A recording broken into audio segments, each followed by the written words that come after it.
ભ્રષ્ટાચાર ભ્રષ્ટાચાર ભ્રષ્ટાચાર જ્યાં જુઓ ત્યાંથી ભ્રષ્ટાચારની ગંધ આવી રહી હોય ત્યારે વધુ એક ઘટના સામે આવી છે। આજવા રોડ કમલાનગરથી દર્શનમ હાઈવે સુધીનો જે રોડ હાલ બની રહ્યો છે, આમ તો તેની મુદ્દત ચોથા મહિના સુધી હતી, એટલે કે ચોથા મહિનામાં આ કામ પૂર્ણ કરવાનું હતું, પરંતુ હજુ સુધી આ કામ પૂર્ણ થયું નથી। ઉપરાંત સૌથી મોટી ભ્રષ્ટાચારની ગંધ અહીં બનાવેલા ડિવાઈડરમાંથી આવી રહી છે।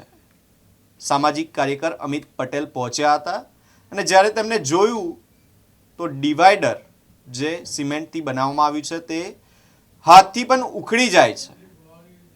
ત્યારે આ કામમાંથી ક્યાંક ને ક્યાંક ભ્રષ્ટાચારની ગંધ તો આવી જ રહી છે અને સવાલ થઈ રહ્યો છે કે શું પ્રજાના પૈસાનો વેડફાટ આવી રીતે થઈ રહ્યો છે?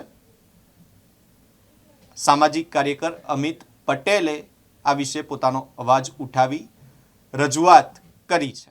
હું સામાજિક કાર્યકર અમિત પટેલ આજે કમલાનગરથી લઈ દર્શનમ હાઈવે સુધી જે રોડ બની રહ્યો છે એ ગાયત્રી કન્સ્ટ્રક્શનને 10/10ના રોજ એક વર્ક ઓર્ડર આપવામાં આવ્યો છે કે રોડ બનાવો, સાથે સાથે રોડની વચ્ચેના ડિવાઈડરો બનાવવા।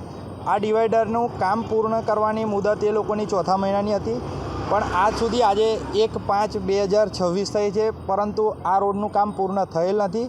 હવે કયા કારણોસર પૂર્ણ થયેલ નથી એ તો ભગવાન જાણે અને કોન્ટ્રાક્ટર જાણે અને સાથે સાથે ભ્રષ્ટ અધિકારીઓ જાણે। સાથે સાથે તેઓ દ્વારા એક આ ડિવાઈડર બનાવવામાં આવ્યું છે। ડિવાઈડરની વચ્ચેનો મુખ્ય હેતુ એવો હોય છે કે ડિવાઈડરની વચ્ચે નીતિ નિયમ પ્રમાણે ગાર્ડનની પીળી માટી પૂરવાની હોય છે, છતાં પણ તેઓ દ્વારા કોઈપણ જાતની ગાર્ડનની પીળી માટી પૂરી નથી।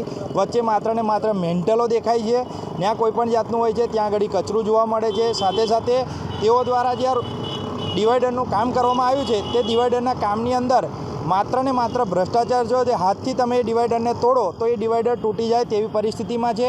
જે બાબતને લઈ આગામી સમયમાં કોર્પોરેશનમાં વિજિલન્સ તપાસની માગણી, સાથે સાથે જે તે કોન્ટ્રાક્ટરે કરેલા કામોને તેના બિલનું ચૂકવણું અટકે અને તે બાબતે યોગ્ય પગલાં ભરવામાં આવે તેવી મારી માગણી છે।